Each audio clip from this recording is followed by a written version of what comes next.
এক চোখা মানুষরা বলছে বিশ্ব এগিয়ে যাচ্ছে, আর কলবের মধ্যে আল্লাহ নূরওয়ালা মানুষরা বলছে বিশ্ব এগিয়ে যাচ্ছে বাট কিয়ামতের দিকে।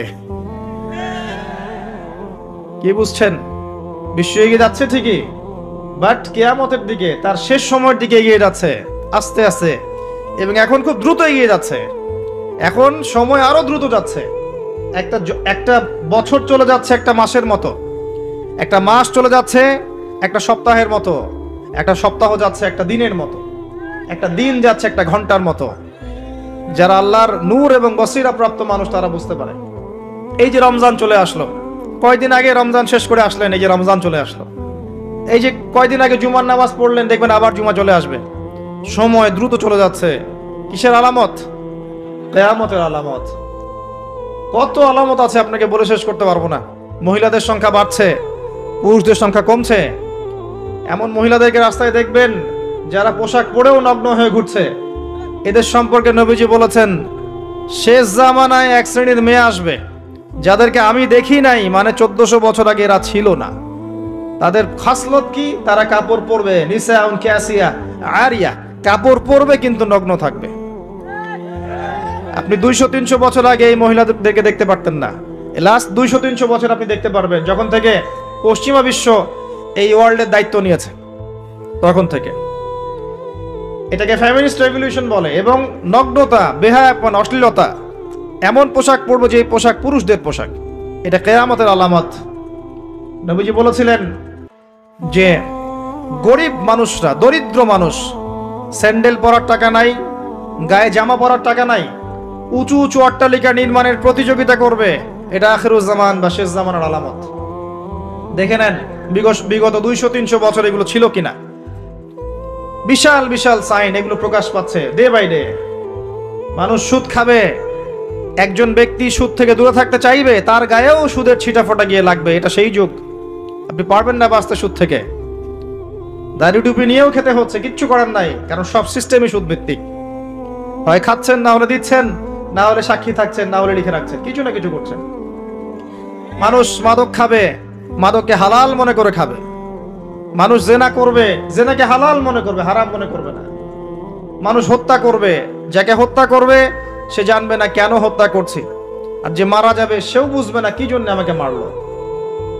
পিতামাতার সাথে দাস দাসীর মতো আচরণ করা হবে, পিতামাতার সাথে দাস দাসীর মতো আচরণ করা হবে। সম্পদের জন্য সন্তান মাকে হত্যা করবে, বাবাকে হত্যা করবে। দুই চোখওয়ালা মানুষরা বুঝতে পারে এগুলো হচ্ছে, দিন দিন বাড়ছে, সময় সংক্ষিপ্ত হয়ে আসছে।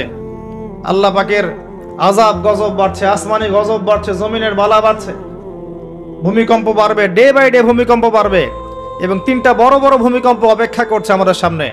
একটা পৃথিবীর পূর্ব দিকে, একটা পশ্চিম দিকে। আমার ধারণা এটা পশ্চিমা সভ্যতায় হবে। আর একটা হচ্ছে পৃথিবীর মাঝখানে। কিছু মুনাফিককে আল্লাহ পাক ধসিয়ে দিবেন আরবের মধ্যে, আর ওখানেও কিছু মুনাফিক আছে। এটা বুঝতে হলে আপনাকে জিওপলিটিক্স বুঝতে হবে। আরবি দিয়ে কথা বললেই কেউ আমিরুল মুমিনিন হয় না। আরবি দিয়ে কথা বললেই কেউ আমিরুল মুমিনিন হয় না।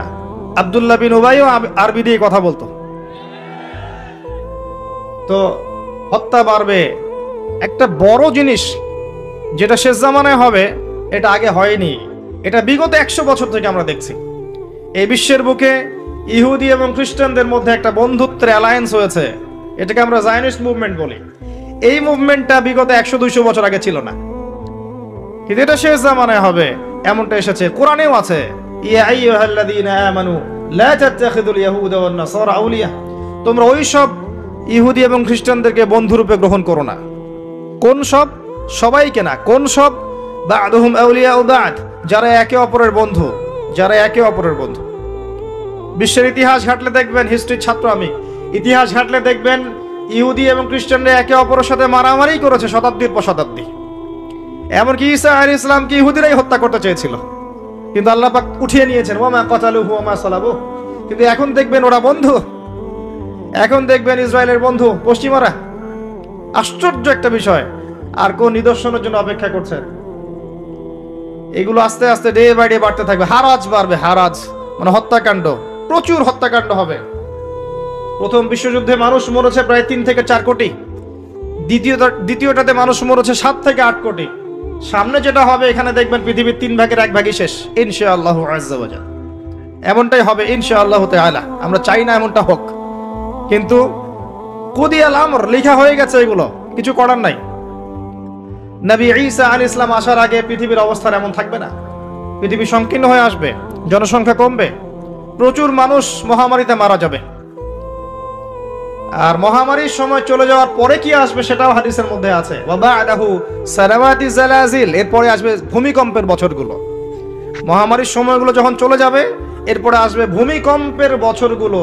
আলেম ওলামা আছে, ওনাদের কাছে অনুবাদ করে নিয়েন। সানাওয়াত, সানার বহু বচন, একটা বছর না, অনেক বছর। জালজালায়ের বহু বচন জালাজিল, অনেক ভূমিকম্প হবে। আর প্রত্যেক ভূমিকম্পে পৃথিবীর সময় কিন্তু সংক্ষিপ্ত হয়ে আসে। এটা আপনারা যারা সায়েন্স জানেন তারা বুঝবেন। যাই হোক, এই অবস্থার প্রেক্ষাপটে ইসলাম ছাড়া আত্মসমর্পণের কোনো জায়গা নাই, আর ইসলাম ছাড়া সমাধানও কেউ দিতে পারবে না। এই জন্য নিরপেক্ষভাবে আল্লাহর কাছে যেহেতু ফিরে যেতেই হবে, আমাদের উচিত ইসলামকে আগে ভালো করে জানা এবং বোঝা, হটকারী না হওয়া। আগে জানা এবং বোঝা যে ইসলামে প্রতিটা বিষয়ের সলিউশন আছে কি নাই। যদি আপনি দেখেন নিরপেক্ষভাবে হ্যাঁ আছে, তাহলে আর দেরি করবেন না, ইস্তেগফার করে আল্লাহর কাছে আত্মসমর্পণ করেন। আল্লাহ পাক আপনার বিগত জীবনের যত গুনাহ খাতা আছে সমস্ত গুনাহ আল্লাহ মাফ করে দিবেন ইনশাআল্লাহ তাআলা। আল্লাহ পাক তো এমনটা বলেছেন, ইল্লা মান তাবা ওয়া আমানা ওয়া আমিলা আমালান সালিহা ফাউলাইকা ইউবাদদিলুল্লাহু সাইয়্যাতিহিম হাসানাত। যারা তওবা করবে, ঈমান নিয়ে আসবে এবং আমলে সালেহ বেশি বেশি করতে থাকবে, আল্লাহ পাক তাদের গুনাহই শুধু মাফ করবেন না, বরং গুনাহগুলোকে নেকি দিয়ে পরিবর্তন করে দিবেন। বলেন সুবহানাল্লাহ। এই জায়গায় গিয়ে আবার পয়েন্টে চলে আস।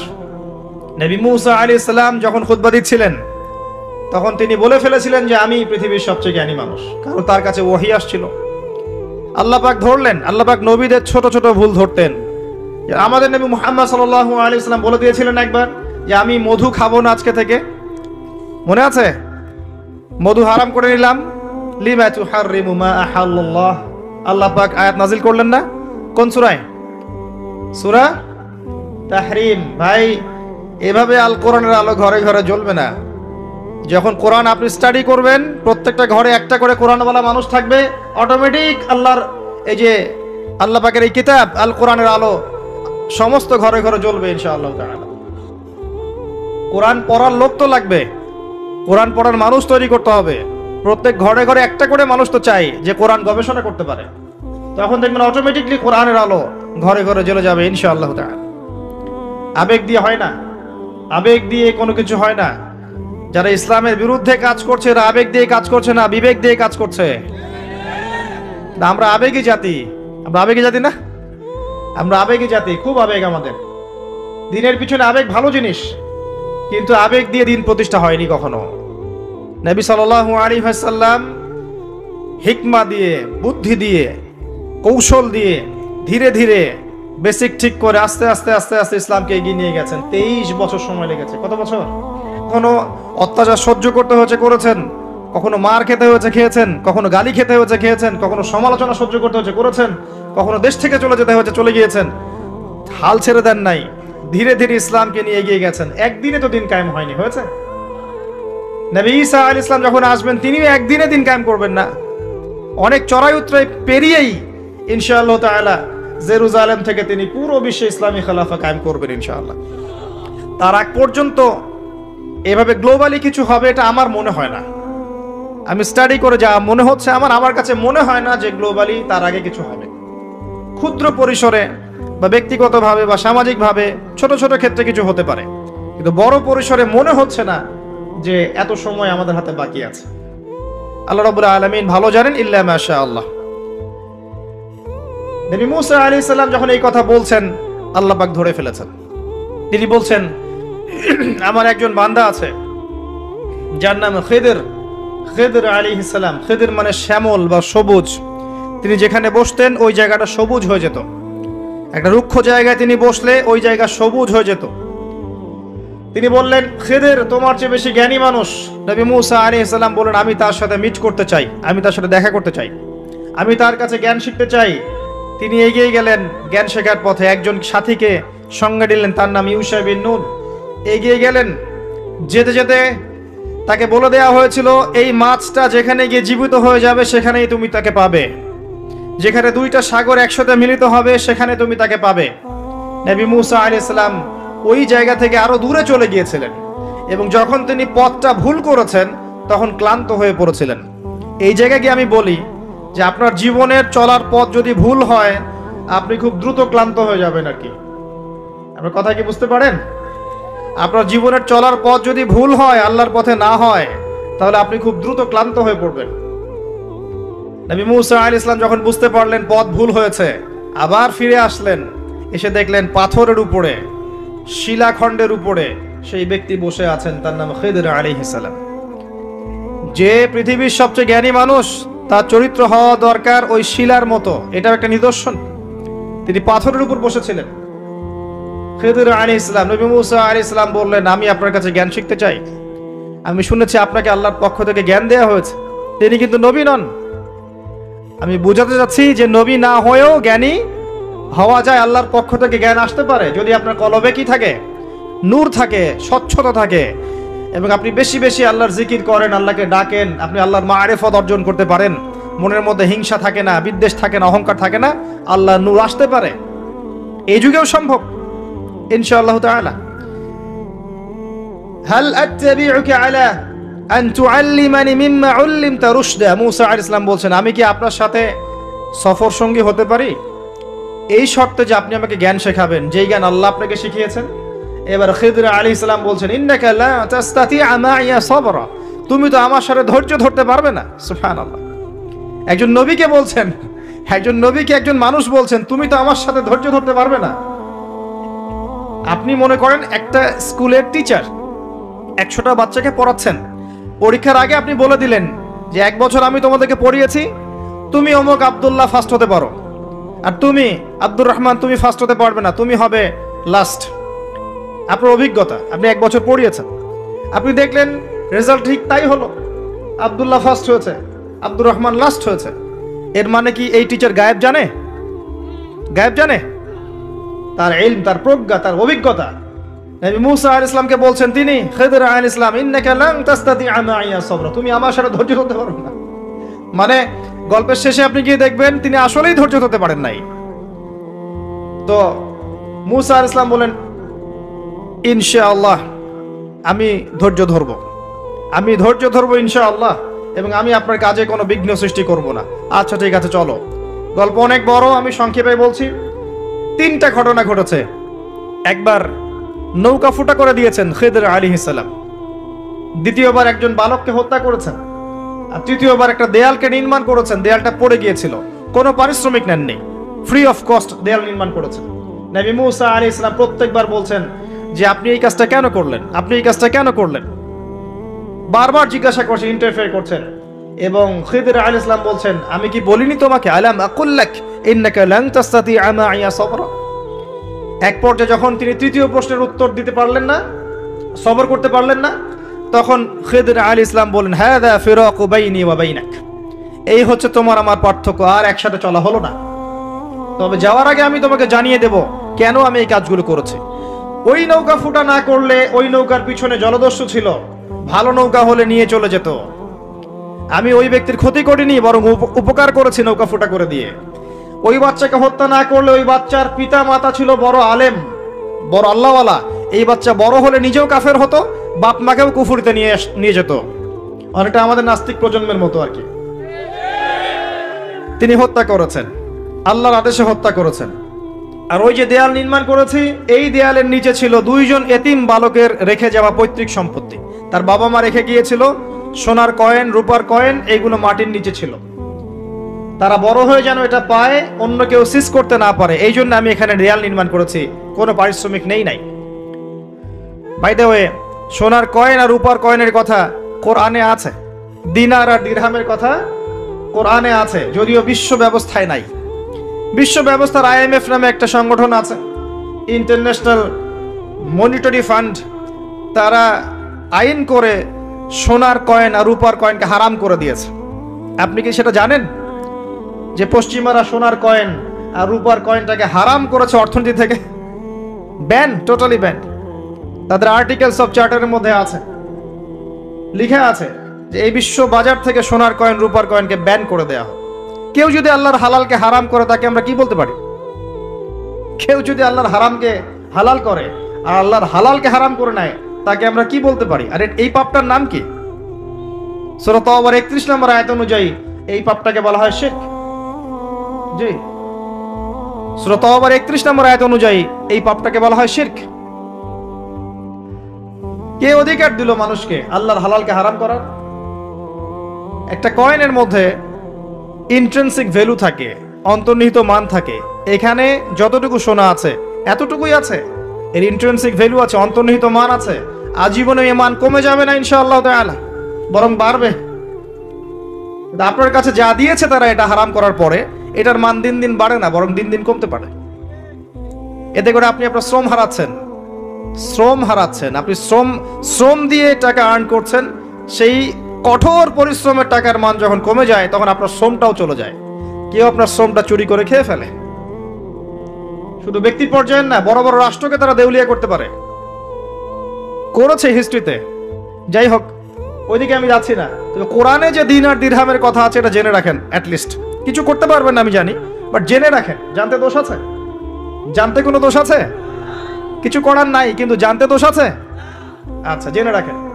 এরপরে নবী মুসা আলাইহিস সালাম 3টা উত্তর পেয়ে গেলেন। এখন এই যে ঘটনাটা আপনাকে বললাম সূরা কাহফের মধ্যে আছে, এখানে খিদর আলাইহিস সালাম কি এক চোখ দিয়ে দেখেছেন না 2 চোখ দিয়ে দেখেছেন? নবী মুসা আলাইহিস সালাম বাইরের চোখ দিয়ে দেখছেন, এটা কেন করলেন, এটা কেন করলেন, এটা কেন করলেন। এর পিছনের কারণটা কিন্তু তিনি ধরতে পারেন নাই। নবী হয়েও ধরতে পেরেছেন কে? খিদর আলাইহিস সালাম। তার মানে আল্লাহর পক্ষ থেকে জ্ঞান যখন আপনার কাছে আসবে, আপনার কলবে আল্লাহ নূর আসবে, হিকমা এবং প্রজ্ঞা আসবে, আপনি অনেক দূর পর্যন্ত দেখতে পারবেন ইনশাআল্লাহ তাআলা। এটা সাধারণ মানুষ পারবে না। আল্লাহ পাক এমন আরেকজন ব্যক্তির কথা বলেছেন, এই যে যেটা আমি তেলাওয়াত করেছিলাম, ওয়াইজ ক্বালা ওয়ালাকাদ আতাইনা লুকমানাল হিকমা আনিশকুরু লিল্লাহ। আমি লোকমানকেও হিকমা দিয়েছিলাম। সুবহানাল্লাহ। লোকমান আলাইহিস সালাম হয়তো নবী ছিলেন না, কিন্তু আল্লাহ বলছেন আমি লোকমান হিকিমকে আমি হিকমা দিয়েছি, প্রজ্ঞা দিয়েছি। 3 জন ব্যক্তির জন্য জান্নাতের একটা সুসংবাদ আছে, জান্নাতে বড় মর্যাদা আছে। 3 জনই হচ্ছেন কালো বর্ণের, আফ্রিকান কন্টিনেন্টের মানুষ, যেটাকে আমরা মনে করি যে কুৎসিত চেহারা। আসলে তো মানুষ কুৎসিত নয়। মানুষ কি কুৎসিত হয়? কালোর মধ্যে সৌন্দর্য আছে না? নর্মাল যে ভাষা ব্যবহার করে সেই ভাষায় বললাম যে 3 জন কালো বর্ণের মানুষের জন্য জান্নাতের সুসংবাদ আছে। যারা কালো ছিলেন, আফ্রিকার মানুষ ছিলেন, ইথিওপিয়া ইরিত্রিয়ার মানুষ ছিলেন। তাদের একজনের নাম হচ্ছে বেলাল আল হাবাশি রাদিয়াল্লাহু আনহু, যাকে উমাইয়া বিন খালাফ মক্কায় শুইয়ে বুকের উপর পাথর চাপা দিয়েছিল না, আর তিনি বলতেন আহাদুন আহাদ। তাকে শুইয়ে দেওয়া হয়েছে এবং বলা হচ্ছে বলো লাত এবং ওজ্জার নামে কসম করো। কিচ্ছু করতে হবে না, ইসলামকে অস্বীকারও করতে হবে না, খালি লাত এবং ওজ্জার নামে কসম করো। সে বলছে আহাদুন আহাদ, যিনি এক তিনি এক, যিনি এক তিনি একক। অত্যাচার করা হচ্ছে, নির্যাতন করা হচ্ছে, তিনি একটা কথাই বলছেন আহাদুন আহাদ, যিনি এক তিনি এক। আল্লাহ পাকের কাছে এত ভালো লেগেছে এই কথাটা, আল্লাহ সূরা নাজিল করেছেন কুল হুয়াল্লাহু আহাদ, বলুন তিনি আল্লাহ এক। সুবহানাল্লাহ। বেলাল রাদিয়াল্লাহু আনহুকে যেই মক্কায় নির্যাতন করা হয়েছে, ওই মক্কায় মক্কা বিজয়ের দিন তিনি কাবা ঘরের ছাদে উঠে আজান দিয়েছেন। সুবহানাল্লাহ। আল্লাহ পাক এইভাবেই দিন পরিবর্তন করে দেন। আল্লাহ পাক দিন সবসময় একরকম রাখেন না। আজকে যাকে নির্যাতন করা হচ্ছে, নিপীড়ন করা হচ্ছে, যদি সে হকপন্থী হয়ে থাকে, দেখবেন আল্লাহ পাক তাকে ওই জায়গায় সম্মানিত করে দিবেন ইনশাআল্লাহ। এটা আল্লাহ সুন্নাহ, আল্লাহ পাক করেছেন হিস্ট্রিতে যুগে যুগে। আরেকজন হচ্ছেন বাদশা নাজাশি। এটাকে যার রাষ্ট্রে মুসলিমরা আশ্রয় নিয়েছিল হিজরত করে, আবিসিনিয়ার বাদশা নাজাশি, মনে আছে? সিরাত পড়েছেন? আচ্ছা। আরেকজন হচ্ছে লোকমান হাকিম আলাইহিস সালাম, তার উপরেও জান্নাতের বড় মর্যাদা আছে। তাকে অপশন দেয়া হয়েছিল নবুয়ত নিবেন নাকি প্রজ্ঞা নিবেন। তিনি নবুয়তের দায়িত্বটাকে ভারী মনে করেছেন এবং প্রজ্ঞাটাকে সহজ মনে করেছেন এবং প্রজ্ঞাটাকে তিনি বেশি বেশি নেয়ার জন্য আল্লাহর কাছে দোয়া করেছেন। আল্লাহ রাব্বুল আলামিন তাকে প্রজ্ঞা নাজিল করেছেন, প্রজ্ঞা দিয়েছেন। আসেন তিনি কি বলছেন এবং একজন প্রজ্ঞাবান মানুষের আচরণ কেমন হওয়া উচিত। তিনি আল্লাহ পাক বলছেন, ওয়ালাকাদ আতাইনা লুকমানাল হিকমা, আমি লোকমানকে হিকমা এবং প্রজ্ঞা দিয়েছি, আমার পক্ষ থেকে জ্ঞান শিক্ষা দিয়েছি। আনিশকুরু লিল্লাহ, জ্ঞানের প্রথম কাজটা হচ্ছে হে লোকমান তুমি আল্লাহর শুকরিয়া আদায় করবে। সুবহানাল্লাহ, একজন জ্ঞানী মানুষ আল্লাহর শুকরিয়া আদায় করে। ওয়া মান ইয়াশকুর ফাইন্নামা ইয়াশকুরু লিনাফসি, যে ব্যক্তি আল্লাহর শুকরিয়া আদায় করে সে নিজের নফসের ভালোর জন্যই সেটা করে। আল্লাহ পাক অন্য আয়াতে বলেছেন, লা ইন শাকারতুম লা আযীদান্নাকুম, যদি তোমরা আল্লাহর শুকরিয়া আদায় করো আমি তোমাদের প্রতি আমার নেয়ামতকে কি করব, বাড়িয়ে দেব। ওয়ালা ইন কাফারতুম, যদি তোমরা কুফরি করো, ইন আযাবি লাশাদীদ, আমার আযাব বড়ই কঠিন, বড়ই কঠিন। আমাদের উচিত দিনে কমপক্ষে 100 বার করে হলেও আলহামদুলিল্লাহ পড়া যাবে। যে কোনো অবস্থাতে আলহামদুলিল্লাহ, আলহামদুলিল্লাহ। ভাই কেমন আছেন? আলহামদুলিল্লাহ। ভাই পরিবার কেমন আছে? আলহামদুলিল্লাহ। ভাই চাকরি কেমন আছে, চলছে কেমন? আলহামদুলিল্লাহ। ব্যবসা কেমন? আলহামদুলিল্লাহ। এটা হচ্ছে সেই বান্দা নিদর্শন যার মনের মধ্যে আল্লাহর প্রতি ভক্তি শ্রদ্ধা আছে, যার মনের মধ্যে আল্লাহর নূর আছে। তার নিদর্শন হচ্ছে সে সব সময় শুকরিয়া আদায় করবে। একটা এক্সাম্পল দিচ্ছি, দেখেন ইব্রাহিম আলাইহিস সালাম ওই প্যালেস্টাইনে থাকতেন, আর এই যে এইখানে মক্কায় তার একজন স্ত্রী হাজারা আলাইহিস সালাম, ওইখানে একজন স্ত্রী সারা আলাইহিস সালাম। মনে আছে ঘটনা? আচ্ছা, তিনি আসলেন বাসায়, দরজায় নক করছেন যে বাসায় কে আছে? দরজার পিছন থেকে বলা হচ্ছে যে আমি। তিনি বলছেন ইসমাইল কোথায়? তখন আওয়াজ আসছে ইসমাইল শিকার করতে গেছে। তারপরে তাকে বলা হচ্ছে তোমরা কেমন আছো, স্বামী স্ত্রী তোমরা কেমন আছো? তো স্ত্রী জবাব দিচ্ছে আমরা ভালো নাই, আমাদের ঘরে অনেক অভাব, আমাদের অনেকের স্ত্রীর মতো। আছে না এরকম? সারা জীবন করে যাবেন, একটা কথাই শুনবেন শেষ বয়সে গিয়ে, জীবনে কিছুই পাইলাম না তোমার কাছে। নিজের মাথার ঘাম পায়ে ফেলে করতেই থাকবেন, করতেই থাকবেন, করতেই থাকবেন, করতেই থাকবেন, কিন্তু আপনি শুনতেই থাকবেন, শুনতেই থাকবেন, কিছুই করলাম না, কিছুই পাইলাম না, কিছুই পাইলাম না। অমুক ভাবি কত ভালো আছে, অমুক কত ভালো আছে, অমুকের এত আছে, অমুকের তত আছে। সুবহানাল্লাহ, এটা আমাদেরই দোষ। কারণ বিয়ে করার সময় যারা দিনদারিতা না দেখে শ্বশুরের সম্পত্তি দেখবেন, সৌন্দর্যকে বেশি প্রাধান্য দিবেন, নিজের হারাম প্রেমকে বেশি প্রাধান্য দিবেন, নিজের ওই বংশমর্যাদা ইত্যাদি ইত্যাদিকে বেশি প্রাধান্য দিবেন, তখন তো আফসোস করতেই হবে, কিছু করার নেই। এই জন্যই তো নবী সাল্লাল্লাহু আলাইহি ওয়াসাল্লাম বলেছেন যে দিনদার স্ত্রীদেরকে দেখে বিয়ে করো, যার মধ্যে দিনের বুঝ আছে, জ্ঞান আছে, একে দেখে বিয়ে করো। তবে এখানে একটা বিষয় আপনাকে সতর্ক করতে চাই যে প্রত্যেকটা বোরখার পিছনেই সঠিক দিনদারিতা থাকে না। অতএব এটা দেখেও ধোঁকা খাওয়ার কিছু নাই। দিনদারিতা আল্লাহর সাথে বান্দার মনের ব্যাপার। দিনের বেসিক কিছু প্রশ্নের মাধ্যমে আপনি তার উত্তর পেতে পারেন, দিনের বেসিক কিছু বুঝ আচরণ দেখে আপনি তার উত্তর পেতে পারেন, তার তাকওয়া দেখে আপনি উত্তর পেতে পারেন। একজন আমিরুল মুমিনিন খলিফা, তিনি রাত্রেবেলা জনগণের অভাব অনটন দেখেন। একদিন দেখতে দেখতে রাতে ক্লান্ত হয়ে পড়লেন, একটা দেয়ালের আড়ালে তিনি দাঁড়িয়ে বিশ্রাম নিচ্ছেন, বসে পড়েছেন। দেয়ালের পিছন থেকে তিনি আওয়াজ শুনছেন, মা আর মেয়ে কথাবার্তা বলছে। মা বলছে দুধে পানি মিশাও, আর মেয়ে বলছে যে ইত্তাকিল্লাহ, হে মা আল্লাহকে ভয় করো। তার মা বলছে এখানে তো ওমর নাই, ওমরের প্রশাসন নাই, ভয়ের কি আছে, মিশাও, পানি মিশাও। তখন এই মেয়ে বলছে ওমর নাই তো কি হয়েছে, ওমর রব আল্লাহ তো জীবিত আছেন, তিনি দেখছেন। ওমর রাদিয়াল্লাহু আনহু পরের দিন ওই বাড়িটা মার্ক করে রাখলেন রাত্রেবেলা। পরের দিন তার ছেলেকে নিয়ে আসছেন এই বাসায়, এসে মেয়ে দেখাচ্ছেন, এই মেয়ে পছন্দ হয় কিনা দেখো। মেয়ে পছন্দ হয়ে গেছে। আমিরুল মুমিনিনের মানে রাষ্ট্রপ্রধানের ছেলের সাথে এই মেয়ের বিয়ে হয়ে গেল। দুধওয়ালি, দুধ ধোয়াচ্ছেন যেই মেয়ে, কি দেখে বিয়ে দিলেন? সৌন্দর্য দেখে, বংশমর্যাদা, শ্বশুরের টাকা, যৌতুক। এই কাজ যদি আমরা করতে না পারি সংসারে শান্তি আসবে না, তখন কিছু করার থাকবে না ভাই। কারণ এই ফিতনায় একবার ঢুকে গেলে জীবনটা ম্যাসাকার। এগুলো ডিল করতেই দিন দিন অনেক চলে যাবে। দিনের ফিকির পরে দেখবেন পরিবার সামলাতেই সময় শেষ, দিন শেষ। মানসিকভাবে যদি আপনি ফ্রেশ না থাকেন, ভালো না থাকেন, সাউন্ড না থাকেন, আপনি দিনের জন্য কিন্তু কিছু করতে পারবেন না। আর পরিবারে যদি নেককার স্ত্রী না থাকে, আপনি মানসিকভাবে ভালো থাকবেন না, ভালো থাকবেন না। এটা প্র্যাকটিক্যাল কথা। তো ওই যে স্ত্রী বলছে আমরা ভালো নাই, ইসমাইল স্বীকার করতে গেছে আমরা ভালো নাই, একবেলা খাই একবেলা খেতে পারি না, ভালো নাই। ইব্রাহিম আলাইহিস সালাম বলছেন ঠিক আছে, ইসমাইল বাসায় আসলে ওকে বলো যে তার বাবা এসেছিল, আর তাকে বলো যে ঘরের চৌকাঠটা যেন পরিবর্তন করে। কথা কি বুঝতে পারছেন?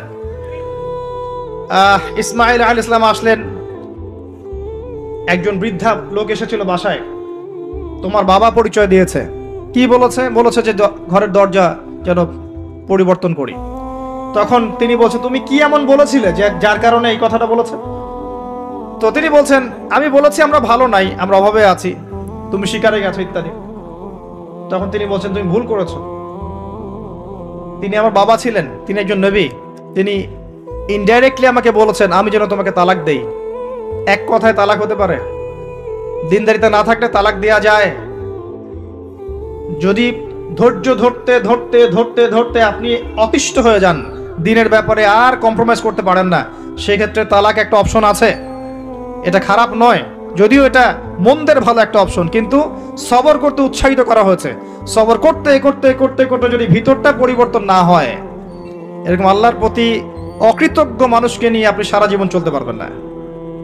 এবং দিনের পথে চলতে গিয়ে যারা প্রতিবন্ধকতা স্বীকার করে, তাদেরকে নিয়ে আপনি আল্লাহর পথে দাওয়াত এবং মুজাহাদ আর মেহনত করতে পারবেন না। এই জায়গায় গিয়ে অনেক সময় এক্সট্রিম ডিসিশন নিতে হতে পারে। এটা ইসলাম কিন্তু অপশন রেখেছে আপনার জন্য, আমি উৎসাহিত করছি না, অপশন রেখেছে। এরপরে আবার তিনি আসলেন অনেক বছর পর, এসে আবার নক করলেন যে আসসালামু আলাইকুম। ওয়ালাইকুম সালাম। ইসমাইল কোথায়? স্বীকার করতে গেছে। তোমরা কেমন আছো? আলহামদুলিল্লাহ আমরা অনেক ভালো আছি। ঠিক আছে, ইসমাইল বাসায় আসলে তাকে বলো ঘরের চৌকাঠটা যেন যত্ন করে আদর করে মহব্বত করে রাখে। কথা বুঝতে পারছেন? এবার ইসমাইল আলাইহিস সালাম আসলেন বাসায়, তার স্ত্রী জিজ্ঞাসা করছে, একজন বৃদ্ধা এসেছিলেন, তোমার বাবা পরিচয় দিয়েছেন, কি বলেছে? বলেছে আমি যেন ঘরের চৌকাঠটা তুমি যেন অটুট রাখো, বহাল রাখো। তুমি কি বলেছো? আমি বলেছি আমরা অনেক ভালো আছি। তখন তিনি বলছেন আমার বাবা তোমাকে অনেক পছন্দ করেছেন এবং তোমাকে নিয়ে আমাকে সংসার করতে বলেছেন। এই হলো অবস্থা। শুকরিয়া আদায় যারা করতে পারবে না, তাদেরকে নিয়ে চলা মুশকিল। লুকমান হাকিম, যাকে প্রজ্ঞা দেয়া হয়েছে, তাকেও আল্লাহ পাক আদেশ করছেন তুমি আল্লাহর শুকরিয়া আদায় করো। যে ব্যক্তি আল্লাহর শুকরিয়া আদায় করে, কৃতজ্ঞতা প্রকাশ করে, যে কোনো হালতেই বলতে পারে আল্লাহ আলহামদুলিল্লাহ আমি ভালো আছি। এবং আল্লাহ রাসূল সাল্লাল্লাহু আলাইহি ওয়াসাল্লাম বলেছেন কখনো উঁচু স্তরের লোকদের দিকে তাকাবে না।